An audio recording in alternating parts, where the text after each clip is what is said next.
Oke. Assalamualaikum warahmatullahi wabarakatuh. Waalaikumsalam warahmatullahi wabarakatuh. Jadi sini nama saya Ardika Raffi Zulandi. Terima kasih Pak sudah meluangkan waktunya untuk wawancara kali ini. Jadi biar saya perkenalkan aja nama Bapak Saiful Abu Ghazali ya. Ghazala ya Pak. Ghazala.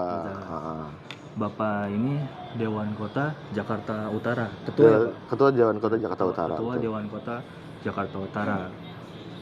Jadi untuk pembuka, kalau dari yang saya ketahui, Dewan Kota itu tuh seperti pekerjaan yang sangat mulia gitu ya Pak, karena Insyaallah. ya karena sebagai Dewan Kota mewakili suara rakyat juga gitu Pak. Dari mulai masyarakat di RT RW gitu, jadi menyampaikan aspirasi ke wali kota.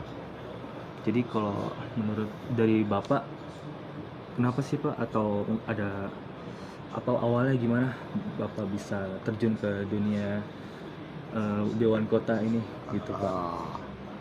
Ya, kalau Dewan Kota itu ya terima kasih Mas ya. Waalaikumsalam. Terima kasih sudah bisa hadir di Dewan Kota di lantai 12 Gedung Wali Kota Jakarta Utara dalam rangka untuk mewawancarai saya ya sebagai Ketua Dewan Kota Jakarta Utara. Bahwa Dewan Kota Jakarta Utara itu berdasarkan peraturan dan perundang-undangan, runtutannya itu ada dari Undang-Undang Otonomi Daerah, Undang-Undang Perda, Pergub, dan juga aturan-aturan lain. Salah satunya adalah yang khusus mengenai Dewan Kota itu ada di Perda nomor 6 tahun 2011 tentang Dewan Kota. Bahwa Dewan Kota itu punya tugas dan fungsi itu adalah menyerap dan menyampaikan aspirasi. Kepada siapa? Yaitu menyerap aspirasi dari masyarakat tentang apapun itu, terutama pembangunan di wilayah, dan kemudian menyampaikan kepada Pak Wali Kota. Perlu disampaikan bahwa Jakarta Utara itu terdiri dari 6 kecamatan. Ya, Tanjung Priuk, saya sebagai perwakilan dari Tanjung Priuk, Dewan Kotanya ada dari Cilincing, dari Koja, dari Kelapa Gading, dari Pademangan, dari Penjaringan. Nah, masing-masing kecamatan itu punya perwakilannya 1 orang, Dewan Kotanya. Dan saya adalah perwakilan dari Tanjung Priuk dan alhamdulillah dipercaya sama teman-teman menjadi ketua Dewan Kota gitu. Tadi gimana? Jadi karena sebagai Dewan Kota gitu Pak, apa sih motivasi Bapak dalam melayani masyarakat di wilayah Jakarta Utara? Wah, kalau dibilang motivasi itu gini, kan ada perangkat RT, RW, LMK di masing-masing wilayah ya. Mereka itu adalah sebagai tokoh masyarakat yang istilahnya menguruslah administrasi masyarakat sesuai dengan aturan mainnya. Apa sih motivasinya untuk saya pribadi adalah agar gini, kan ada perkataan apa yang bisa engkau perbuat untuk negara ini, gitu kan? Artinya ya mungkin perbuatan kecil itu bisa berkesan kepada masyarakat, persembahan dari kita pribadi untuk negara sebagai rasa terima kasih.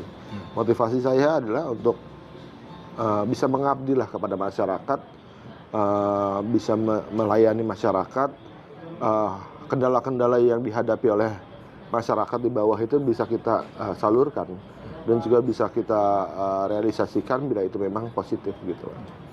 Gitu Pak. Ya, berarti dari motivasi Bapak yang sangat besar ini kepada masyarakat gitu, apa aja sih Pak tantangan Bapak sebagai Dewan Kota itu selama menjabat? Tantangan itu ada beberapa ya, tapi saya bilang itu bukan tantangan, tapi dinamika lah. Ya, dinamika dalam berorganisasi, dalam berpolitik itu like or dislike itu biasa. Kadang-kadang kan kita berbuat baik aja salah, apalagi berbuat salah pasti udah salah gitu kan. Kalau tantangannya adalah ya tadi bahwa Jakarta Utara itu luas Pak, teritorialnya sampai ke laut sono kan. Jadi penyerapan aspirasi dari mereka itu kurang. Nah itu yang menjadi tantangan kita bagaimana bisa hadir di masyarakat untuk bisa mendengarkan apa yang menjadi keluhannya mereka. Itu tantangan satunya. Tantangan kedua, bahwa pasti ada yang tidak suka lah ya. Nah, itu apapun yang dia rasa kepada kita, bahwa kita tuh tidak bisa melayani secara maksimal. Benar. Karena tadi satu orang tidak bisa melayani semuanya, namun secara maksimal kita bisa mudah-mudahan ya bisa memberikan ruang dan waktu di Dewan Kota sendiri untuk menyampaikan aspirasinya kapanpun. Iya. Gitu, Pak. Oh, gitu Pak. Jadi sejauh ini Bapak, apa program prioritas dari Dewan Kota Jakarta Utara dalam memperbaiki infrastruktur wilayah, misalkan seperti ada jalan yang rusak Ya. atau drainase dan fasilitas umum gitu Pak? Siap, makasih. Ya, setiap tahun itu pasti ada yang namanya musrembang ya. Musrembang itu menyerap aspirasi dari masyarakat, bottom up, dari masyarakat ke atas. Itu utamanya adalah pembangunan wilayah, seperti jalan, gorong-gorong, penerangan, dan juga fasilitas-fasilitas umum. Nah, prioritas utamanya adalah untuk menyukseskan musrembang itu. Usulan-usulan dari masyarakat itu perlu dikawal, Pak. Iya. Mulai dari ketua RT, musrembang RW, musrembang kelurahan sampai kelurahan kecamatan, itu harus kita kawal sehingga tahun depan berharap bahwa apa yang menjadi usulan dari masyarakat itu dapat terrealisasi. Iya. Itu tantangan besar juga tuh untuk bisa mengawal musrembang itu, karena selain pengusulannya, pada saat pengaplikasiannya juga banyak kendala. Iya. Kadang-kadang ada penolakan dari masyarakat, padahal itu udah dirapatkan di bawah bahwa setuju misalnya gorong-gorong dibuat untuk menghindari banjir, dan juga udah ada penumpukan lumpur. Pas direalisasikan karena menyangkut dengan fasilitas umum, mereka mungkin masih terganggu. Ada aja tuh yang kadang-kadang suka nggak menerima. Tapi ya itu dia tantangan, itu kita berikan informasi kepada mereka, memperjelas kedudukannya. Ya nggak apa-apa lah, susah sehari 2 hari, tapi kan nanti puluhan tahun juga enak, gitu Pak. Itulah artinya tadi kita prioritasnya adalah mengawal musrembang, mulai dari usulan sampai nanti direalisasikan. Satu itu. Kedua, ada beberapa bantuan-bantuan sosial yang kami berikan kepada masyarakat. Karena kan ada keterbatasan dari pemerintah, dan juga menyambung menyambung aspirasi dari masyarakat. Misalnya masyarakat di luar musrembang itu misalnya minta kursi roda atau alat-alat dengar, bantu dengar, ataupun bongkar bedah rumah gitu loh, pembangunan speed tank, dan juga MCK. Itu tetap kita kawal, dan kita juga sedikit banyak membantu kepada masyarakat. Itu program utamanya. Saya sebenarnya juga pribadi sering melihat ya Pak, misalkan jadi di sebuah wilayah ada yang namanya berarti kayak pembangunan sutet gitu Pak. Pembangunan sutet itu berarti termasuk dari itu juga ya Pak? Bukan. Kalau sutet itu bukan musrembang. Itu bisnisnya PLN, BUMN. Jadi sutet itu kepentingannya bukan kepentingan langsung kepada masyarakat. Gitu. Bahkan banyak kan kemarin saya dengar itu pada penolakan dari pembangunan sutet karena ya tadi kurang sosialisasi yang sebelumnya. Kedua, kompensasi yang tidak sesuai. Ketiga, sutet sebelumnya itu ada 30 tahun Pak. Sudah berdiri 30 tahun. Yang jadi pertanyaan kita adalah bukan dampak lingkungan adanya radiasi, dampak lingkungan adanya takut jatuh, enggak. Tapi pertanyaannya dampak lingkungan apa yang telah dilakukan oleh PLN terhadap lingkungan sekitar bentangan itu dan juga tiang itu, dampak sosial, dampak apa?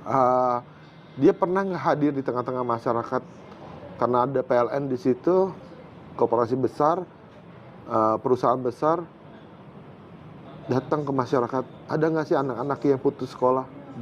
Ada nggak sih ijazah yang belum ditebus?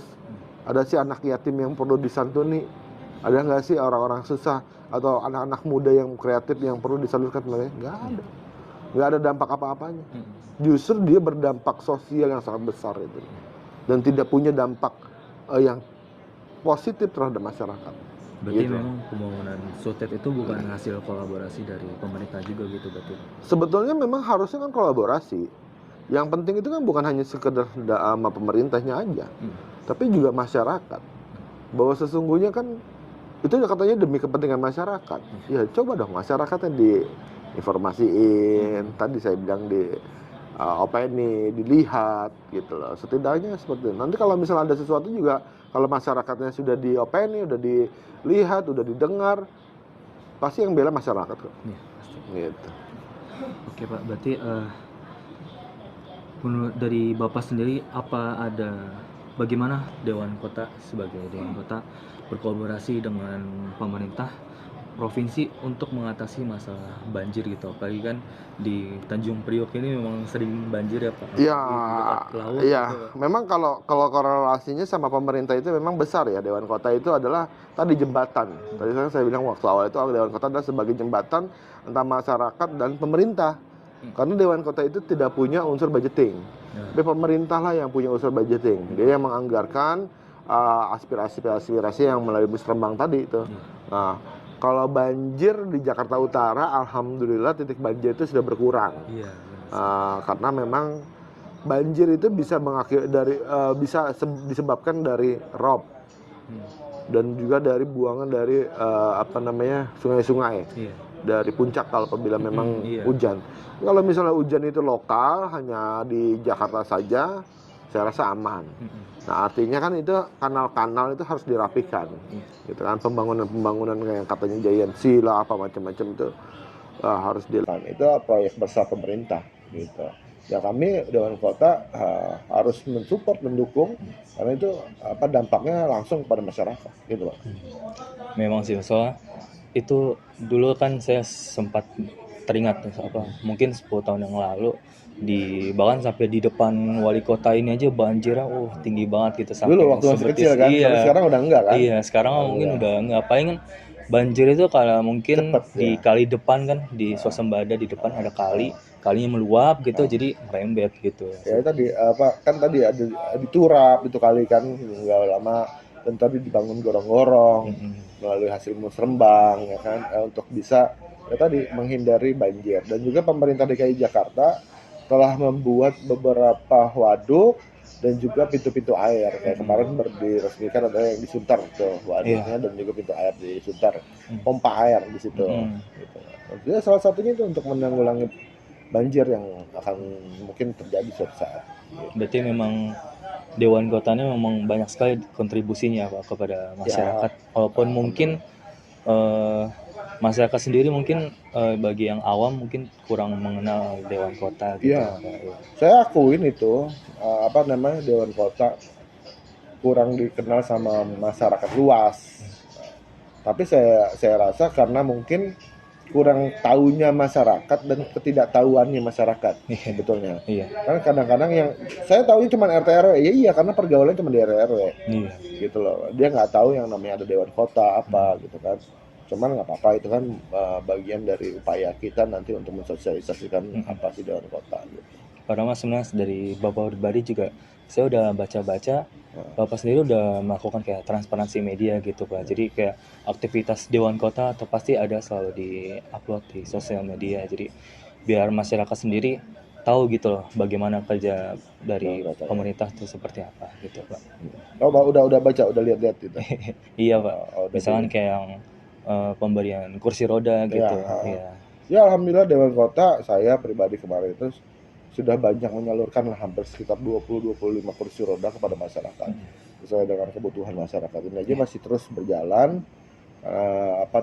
Kemarin dibantu oleh JIS dan juga di Basnas dan juga di Dinas Sosial gitu. Tapi juga ada yang secara pribadi dari Dewan Kota itu menyalurkan juga. Total itu udah banyak lah, lumayan ada 30. Kita kan baru setahun nih, baru setahun menjabat sebagai Dewan Kota.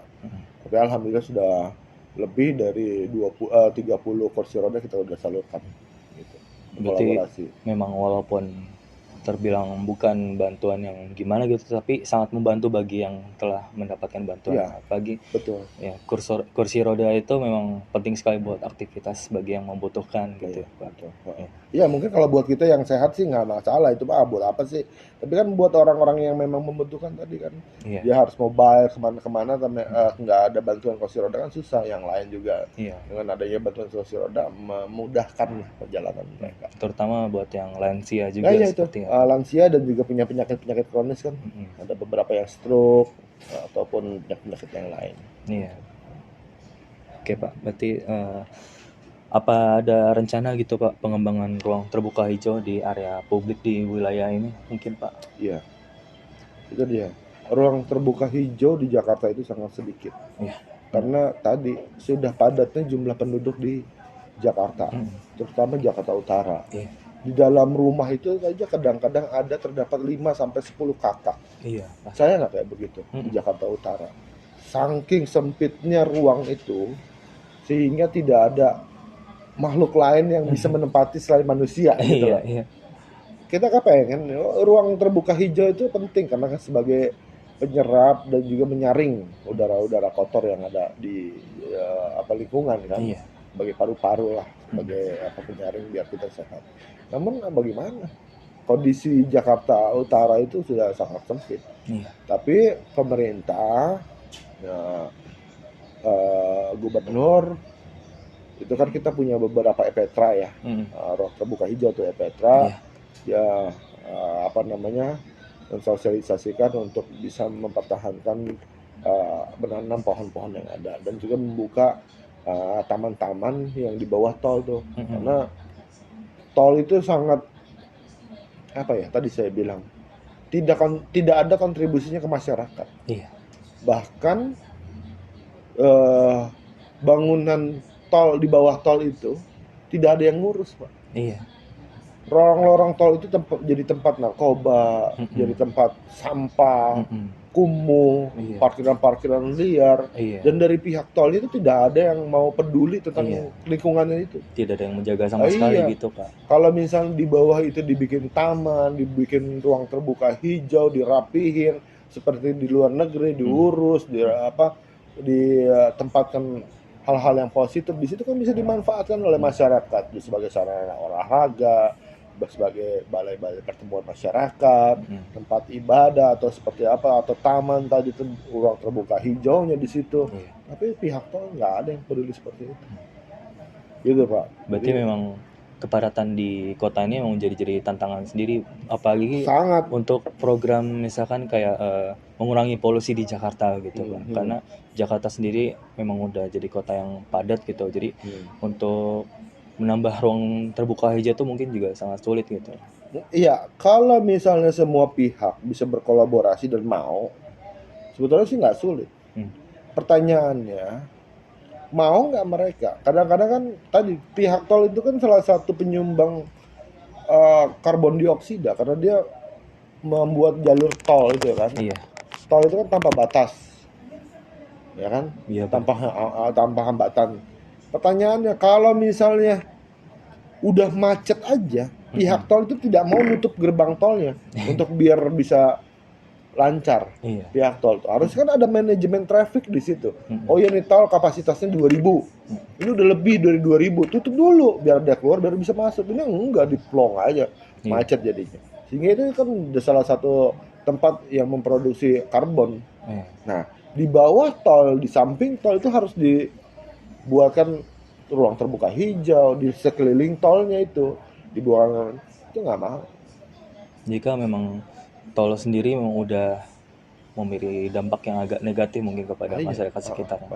Walaupun mungkin untuk tol sendiri penggunanya itu sangat banyak gitu Pak. Betul, penggunanya sangat banyak. Setiap hari dia ngambil retribusi kepada masyarakat, nggak sedikit kan, triliunan. Ya setidaknya dia harus pikirkan itulah dampak-dampak yang terhadap masyarakat, apa yang harus diperbuat oleh masyarakat, enggak. Itu Pak. Oke.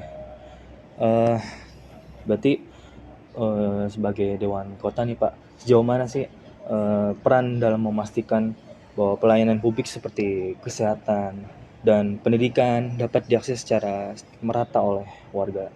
Ya, sering kita tuh rapat ya sama sudin-sudin ya, sudin kesehatan maupun sudin pendidikan, sudin yang lain itu, ya sudah layanilah masyarakat itu dengan baik gitu loh. Karena bosnya kita itu adalah masyarakat gitu loh. Ya. Tapi juga masyarakat, tolong kalau misalnya menyampaikan sesuatu itu dengan baik. Karena kan semuanya itu manusia nih, keduanya itu kan. Yang melayani manusia, yang dilayani manusia. Jadi tolong adab itu kan diutamakan sehingga pelayanan itu bisa berjalan dengan baik. Dari dua sisi lah. Nah, memang banyak kendala-kendala, aduan-aduan dari masyarakat tentang pelayanan kesehatan dan pendidikan. Gitu loh. Ada yang mafia pendidikan, ada mafia kesehatan, kan yang kita dengar itu. Ya setidaknya kalau misalnya memang ada seperti itu, tolong laporkan aja ke kita. Nanti kita akan sampaikan kepada kepada wali kota, kepada gubernur, dan juga DPRD, biar bahwa ini loh kejadiannya gitu loh. Seperti itu Mas. Karena memang berarti untuk tercapainya sebuah tujuan memang perlu ada kolaborasi antara kedua gitu Pak. Betul. Kadang-kadang kalau misalnya saya kepengen itu semua itu auto run gitu loh. Tapi ternyata belum Pak, karena mentalitasnya berbeda-beda. Iya. Dedikasinya saya, dedikasinya Anda, dan dedikasi yang lain itu berbeda-beda.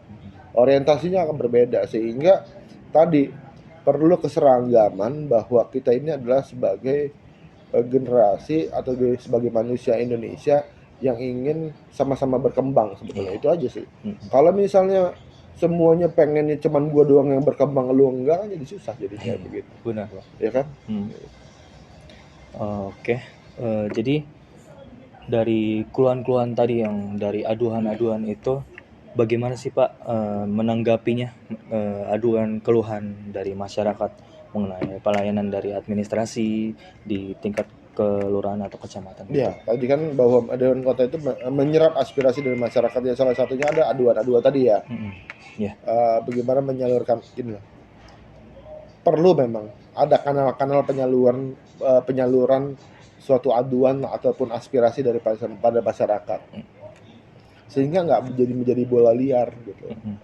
Selama ini mungkin kenapa masyarakat itu no viral no justice? Iya benar. Itu kan bahasanya di viral. Ya mungkin itu salah satu kanal yang bisa didengar oleh pejabat-pejabat untuk bisa menyampaikan aspirasi. Tapi satu sisi baik, tapi satu sisi kayak merasa loh ini kok emang nggak ada saluran yang baik gitu. Iya. Kalau ada bukan berarti itu tidak baik, artinya saluran yang memang nggak perlu publik semua tahu gitu loh. Tapi kalau misalnya sudah ada pemerintah membuat saluran yang tepat, yang baik, dan saluran itu benar-benar dijalankan dengan baik, saya rasa nggak ada tuh no viral no justice. Kalau begitu apa dari pemerintahan ada gitu mungkin Pak kayak perencanaan untuk memanfaatkan harusnya sosial media gitu? Harusnya saya sudah sampaikan kepada Pak Wali Kota sebagai tugasnya saya, Pak Gubernur, bahwa bukalah layanan aduan. Ya ternyata memang di pemerintah itu ada CSA kanal-kanal pengaduan ya, kayak Jak Info, langsung apalagi tuh kan ada di aplikasi juga kan, langsung di CRM itu kan aduan-aduan itu. Ya setidaknya aduan itu harus dapat ditanggapi sehingga tidak menyebar kemana-mana menjadi dampak negatif buat semuanya gitu. Ya aduan-aduan itu selain ditampung juga disalurkan, jangan hanya ditampung dan kemudian didiemin, didendam. Itu menjadi kerak jadinya, jadi tong sampah itu jadi bau gitu kan. Kalau segera disalurkan, diselesaikan, ya insya Allah baiklah nanti ke depan gitu loh. Terima kasih Pak. Jadi kalau begitu apakah ada kebijakan baru gitu Pak, untuk meningkatkan kesejahteraan masyarakat pesisir dan nelayan di Jakarta? Kalau Dewan Kota itu nggak punya kebijakan, karena ranahnya itu kebijakan itu ada di gubernur, ada di presiden, di eksekutif ya. Kalau Dewan Kota itu hanya menyerap dan menyampaikan aspirasi. Jadi membantu apa yang menjadi keluhan daripada masyarakat tadi yang pesisir lah, apa macam-macam, untuk disampaikan ke wali kota ya, ke gubernur, untuk menjadi program prioritas ya, kampung nelayan ataupun penyediaan alat-alat untuk mereka bekerja, dan jaminan sosial untuk bisa mereka bekerja, kan dia bekerja informal ya. Iya. Bagaimana untuk bisa meng-cover apabila memang ada kejadian itu harus berkolaborasi dengan BPJS dan yang lain gitu Pak. Karena memang Bapak berarti memang benar-benar hanya sebagai jembatan gitu dari masyarakat kepada untuk menyampaikan aspirasi gitu kepada wali kota Iya, ataupun gubernur. sebetulnya desain idealnya begitu. Tapi kan masyarakat kadang-kadang nggak paham. Dewan Kota itu dianggap ada sebagai orang yang layaknya DPR dah. Iya, benar Gitu. sekali. Bisa mengeksekusi, bisa apa. Langsung punya program budgeting. Enggak. Tapi nggak apa-apa. Itu menjadi image dari masyarakat. Iya. Karena kenapa tadi saya bilang bahwa andalannya mereka itu ya tadi hanya mungkin buat mereka Dewan Kota bisa menyampaikan aspirasinya mereka gitu loh. Gitu. Karena mungkin itu juga bentuk dari harapan masyarakat gitu. Iya, karena kepada memang Dewan mereka Kota. itu jarang ada yang peduli mungkin ya. Apabila menyampaikan aspirasi ya tadi deadlock. Gitu loh. Bagaimana solusinya? Iya. Gitu. Ya Dewan Kota mungkin bisa menyelesaikan lah ibaratnya sedikit permasalahan yang ada. Gitu. Oke. Jadi sebagai Dewan Kota, bagaimana sih Pak menanggapi meningkatnya volume sampah gitu Pak khususnya di wilayah Jakarta Utara ini, dan bagaimana sih pengelolaan limbah industri di wilayah ini begitu Pak? Pengelolaannya nggak benar semuanya Pak. Ya bukannya saya mengatakan bahwa itu semuanya nggak benar ya. Mulai dari kendaraan sampah di wilayah itu kan nggak ada. Pengelolaan sampah yang amburadul. Di setiap RT itu kita mau buang sampah itu nungguin ada orang lewat sampah itu kan gerobak sampah itu kita bayar 10.000 sampai 20.000 kadang-kadang kan setiap hari untuk buang sampah itu. Sebetulnya itu kan bagian yang dijamin oleh pemerintah sebetulnya kan. Nah, sampai saat ini problem itu belum bisa terpecahkan seperti apa. Dan penumpukan sampah tadi jangankan ruang terbuka hijau Pak. Ruang terbuka sampah aja masih banyak gitu. Iya, akhirnya apa? Tumpukan sampah begitu banyak. Ya, butuh pengelolaan yang begitu benar lah, yang serius gitu loh. Tanpa ada, mohon maaf ya, manipulatif di situnya. Iya. Karena mungkin dari saya kalau sendiri, masih ada manipulatif di dalamnya itu maupun pejabatnya ataupun operator-operator di bawahnya, nonsen itu bisa diselesaikan. Sulit sih. Perlu keseriusan. Ya contoh di Malaysia, di Singapura, edukasi masyarakatnya benar, langsung pelayanan terhadap sampahnya juga benar, penanganannya juga benar, bagaimana untuk bisa memanajemen sampahnya itu benar, ya benar. Di Jakarta tuh nggak selesai itu masalah itu. Benar sekali Pak. Gitu loh. Seperti mungkin emang seperti yang saya bilang tadi gitu, mungkin emang harus ada kolaborasi antara kedua belah keseriusan. Pihak gitu. Iya. Bukan hanya ke kolaborasi, keseriusan daripada orang-orang itu dan kejujuran. Kalau cuman hanya sekedar gue cuman kerja doang di sini dan kemudian nyari uang banyak di sini, itu nggak selesai Pak. Nggak selesai. Udah serius itu artinya serius punya hati nurani yang baik untuk bisa menyelesaikan itu, dan tidak bisa cuma satu orang, harus keseluruhannya. Iya. Semua harus bisa. Kalau cuma satu orang ya tutup Pak, nggak ada apa-apa. Susah. Ya, tapi harus diupayakan. Sesusah apapun harus diupayakan karena itu menyangkut dengan hajat hidup orang banyak. Iya. Gitu kan. Terima kasih Pak. Ya. Jadi apakah dari Bapak sendiri atau mungkin pemerintahan adakah program pemberdayaan masyarakat untuk mendorong partisipasi warga gitu dalam menjaga lingkungan, atau mungkin seperti tadi edukasi untuk dong harus kan ada RT, ada RW, desa wisma, jumantik di bawah itu kan. Dan kemudian sama masyarakat, warga itu harus bisa berkolaborasi menjaga wilayahnya. Jangan kita berpikir itu sampah di rumah tetangga. Berpikir dulu sampah atau masalah yang ada di wilayah yang ada di rumahnya masing-masing. Clear tuh Bang, barang. Itu artinya memang perlu kolaborasi untuk semuanya. Masyarakat sendiri juga memang harus punya kesadaran diri gitu untuk membuang sampah. Semua sih. Karena memang kebanyakan walaupun tersedia tong sampah atau di mana-mana gitu, tapi beberapa oknum malah tetap memilih membuang di kali atau di samping jalan gitu Pak. Oknumnya banyak soalnya. Iya. Memang harus butuh sadar Iya, dari sadar diri sendiri gitu kedisiplinan Pak. gitu. Iya. Oke Pak, terima kasih Pak. Jadi untuk selanjutnya, apa strategi Bapak sebagai Dewan Kota gitu dalam mendukung pelaku UMKM di Jakarta Utara agar bisa lebih berdaya saing gitu Pak? Iya, harus kreatif. Apa yang kita lakukan sebagai Dewan Kota, meminta kepada dinas-dinas untuk memberikan edukasi kepada masyarakat, kepada pelaku-pelaku UMKM, agar produksinya itu bisa diterima tidak hanya di kalangannya saja, Mm-mm. tapi bisa meluas dan memberikan arahan untuk membuat perizinan dan dokumen-dokumen kayak semacam halal apa macam-macam itu, meminta kepada pelaku UMKM beserta pemerintah berkolaborasi gitu. Dan juga mengajak, meminta kepada setiap event organizer ya, Iya. kalau misalnya memang ada acara, tolong ajak dan berikan slot UMKM Mm-mm. agar dia bisa tumbuh kembang dan Iya. dapat memberikan informasi kepada masyarakat apa yang menjadi produk-produk yang dia jual gitu.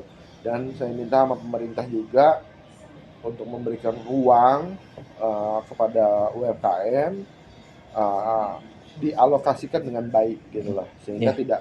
tidak liar, sehingga dilihat itu kumuh gitu loh. Iya. Izin Pak. Jadi kita perlu disosialisasikan dan diberi binaan-binaan. Nah itu tugasnya pemerintah dengan masyarakat. Gitu. Seperti itu Pak. Jadi untuk misalkan seperti di event itu Pak yang biasa Iya, tadi buat yang saya bilang harus UMKM. diajak tuh UMKM. Misalnya ada konser, ya UMKM jangan suruh bayar. Mm-mm. Ya kan mungkin bayar retribusinya nggak begitu banyak, Iya. kan, gitu. Jadi dia punya peluang untuk bisa mengembangkan usahanya, karena kan modalnya sedikit, untungnya juga nggak seberapa. Kalau misalnya ditambah harus bayar ini bayar itu kan, sehingga mereka kesulitan. Benar sekali Pak. Apalagi kan dari kebanyakan UMKM itu mungkin berasal dari masyarakat yang menengah atau mungkin ke bawah gitu Pak. Betul. Jadi sangat sulit, sangat diberatkan sekali kalau misalkan ada biaya tambahan walaupun sudah disediakan kayak event untuk mereka berjualan gitu Pak. Oke. Berarti apakah ada kerjasama gitu Pak dengan pihak swasta atau lembaga lain untuk membuka lapangan kerja baru di wilayah ini? Iya. Kemarin itu Jakarta Utara udah buat job fair ya, untuk masalah lapangan kerja tadi kan. Iya. Lapangan kerja itu kan, lapangan kerja itu bukan hanya sekedar orang itu bekerja di suatu tempat, tapi juga orang itu menciptakan pekerjaan. Iya, benar. Sehingga orang-orang bisa bekerja di tempat dia atau Iya. sebaliknya, gitu kan. Artinya kemarin pemerintah sudah buka job fair, karena banyaknya ya tadi apa namanya fresh graduate ya. Iya. Karena banyaknya fresh graduate sehingga gelombang kebutuhan pekerjaan itu banyak. Iya. Gitu kan. Kemudian pemerintah menanggapi itu untuk membuka job fair dan meminta kepada perusahaan-perusahaan itu untuk bisa menerima para orang-orang yang sedang mencari kerjaan. Gitu. Jadi kalau dari perspektif Bapak sebagai Dewan Kota gitu Pak, apakah Bapak melihat potensi gitu dari ekonomi lokal Kota Jakarta Utara gitu, terutama di sektor maritim dan perdagangan gitu? Oh iya dong. Jakarta Utara itu adalah kota pelabuhan, Pak. Pintu gerbang ke dunia itu untuk perdagangan, untuk wilayah Indonesia itu adalah pelabuhan Jakarta Utara. Kita tuh punya bonus tadi, pelabuhan gitu, Jakarta Utara. Sehingga kegiatan ekspor impor terhadap barang dan jasa untuk meningkatkan produktivitas masyarakat itu harusnya diutamakan oleh wilayah setempat.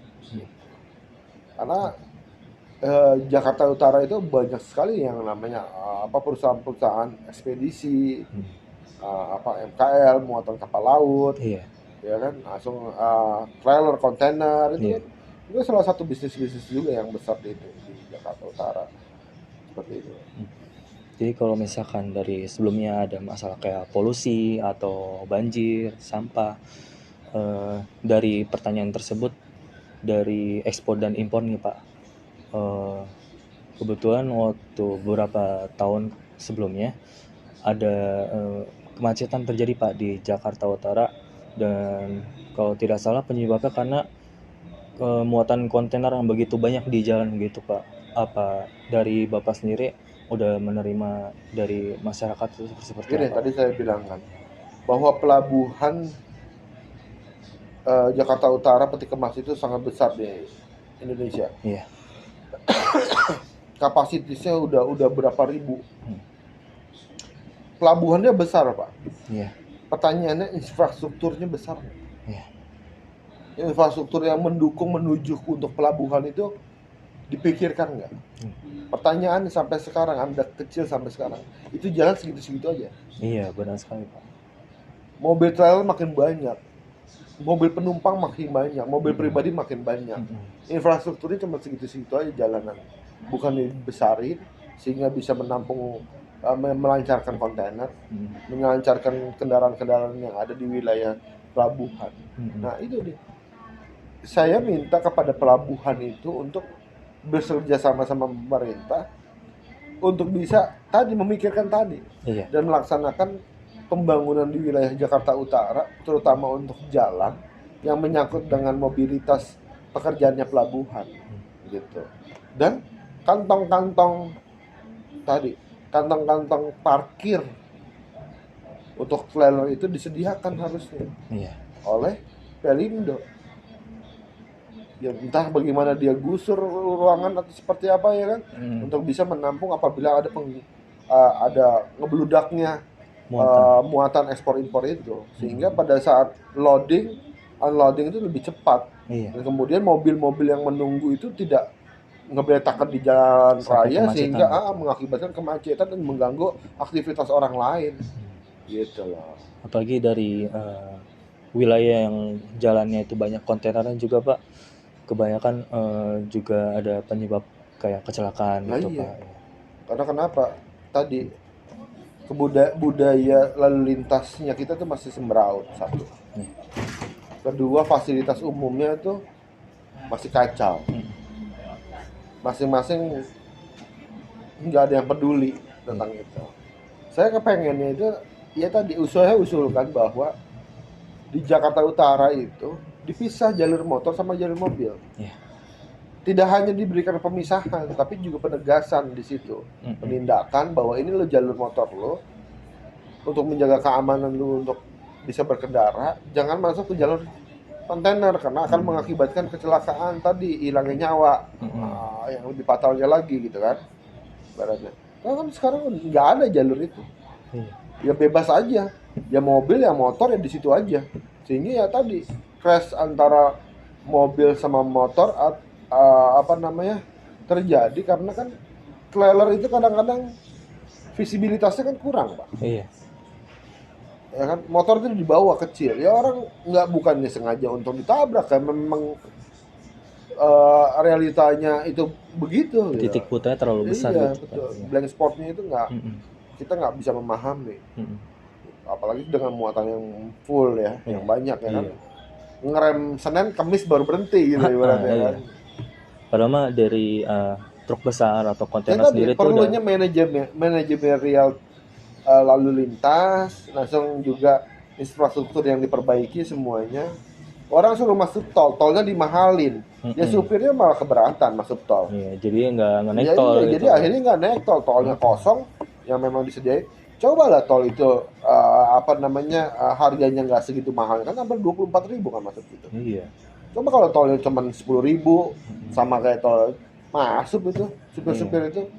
Jadi mereka tuh nggak mau pertimbangkan lagi untuk masuk ke tol gitu. Dan diwajibkan kan dia yang punya ibaratnya memberikan regulasi tuh.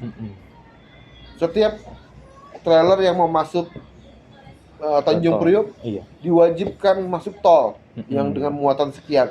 Bila mana tidak masuk tol tidak akan dilayani. Clear masuk tol semua, Pak. Iya. Itu, Pak. Ya, terima kasih Pak. Ya. Jadi apa gitu Pak dari pribadi atau mungkin sebagai Dewan Kota, target atau cita-cita yang ingin Bapak capai selama menjabat sebagai Dewan Kota gitu? Kalau secara muluk-muluk sih sebetulnya cita-citanya pengen membuat masyarakat itu lebih bahagia, lebih sejahtera. Iya. Itu kan namanya cita-cita kan. Nah, cita-cita kan perlu diperjuangkan dan tidak bisa hanya sekedar Dewan Kota saja, tapi harus semuanya bergerak.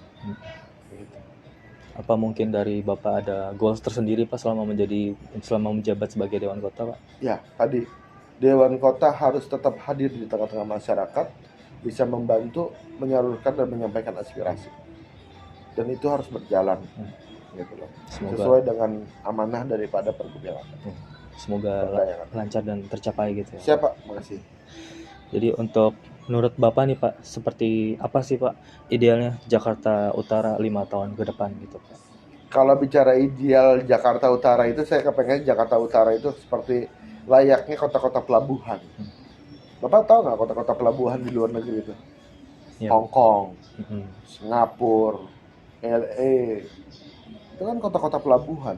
Atau kota-kota pelabuhan di luar negeri itu, kita membayangkan itu gedung-gedung pencakar langit, Iya. masyarakatnya sejahtera di situ, ya kan? Jalannya Jalanannya luas. teratur, sampahnya juga, problem-problem sosial masyarakat itu baik. Itu cita-citanya seperti itu.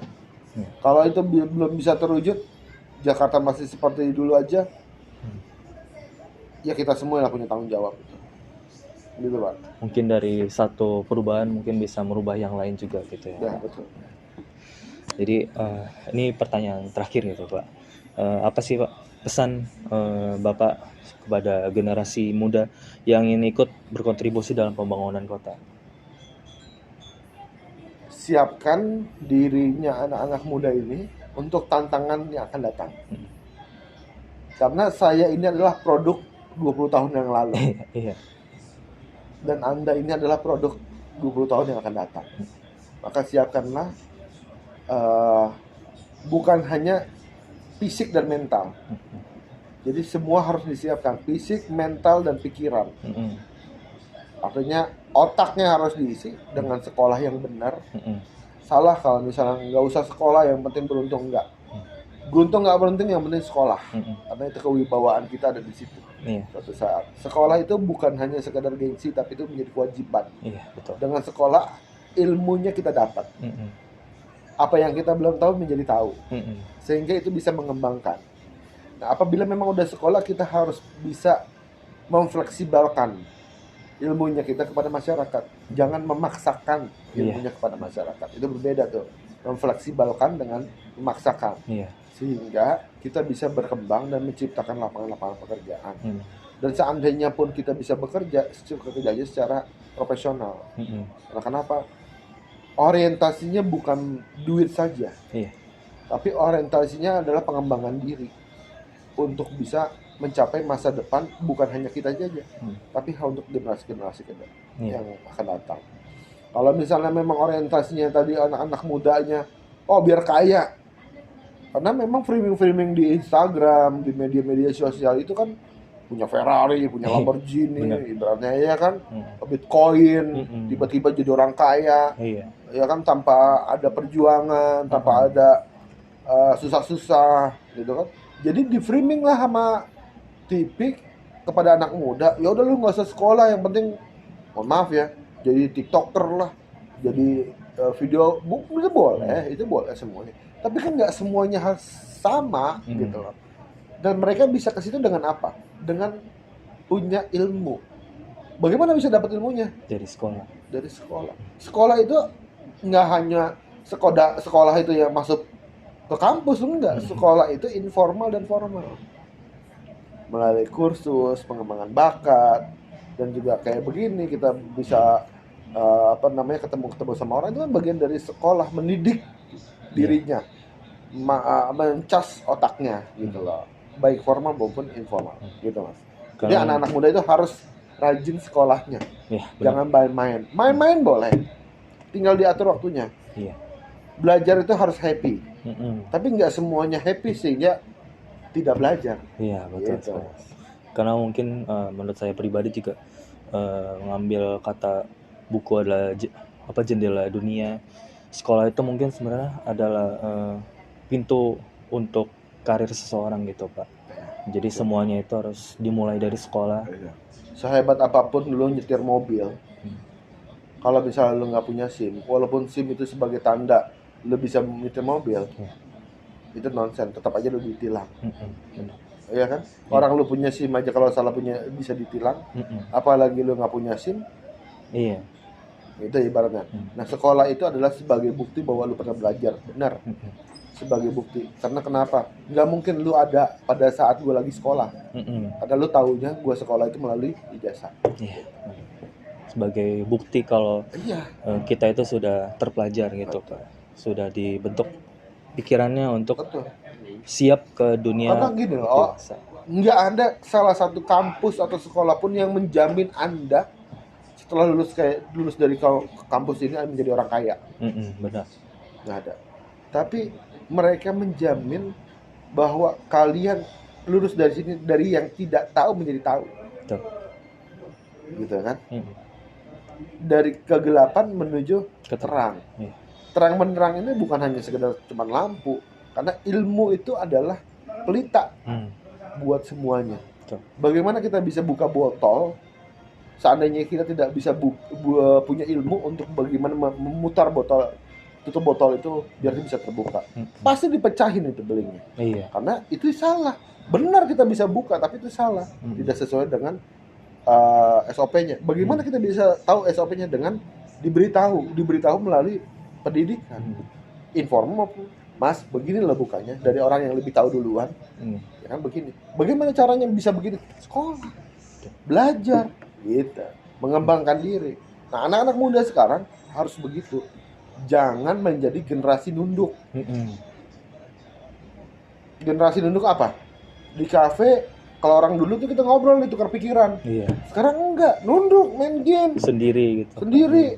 Artinya generasi nunduk. Kurang Kalau sosialisasi. dulu generasi nunduknya baca buku. Iya. Sekarang generasi nunduknya baca handphone, main game. Bukannya dilarang main game, ya silakan. Iya. Tapi tadi membagi prioritas-prioritas penting untuk dirinya biar kedepannya tidak menjadi orang-orang yang kurang beruntung. Manajemennya harus bagus gitu. Betul.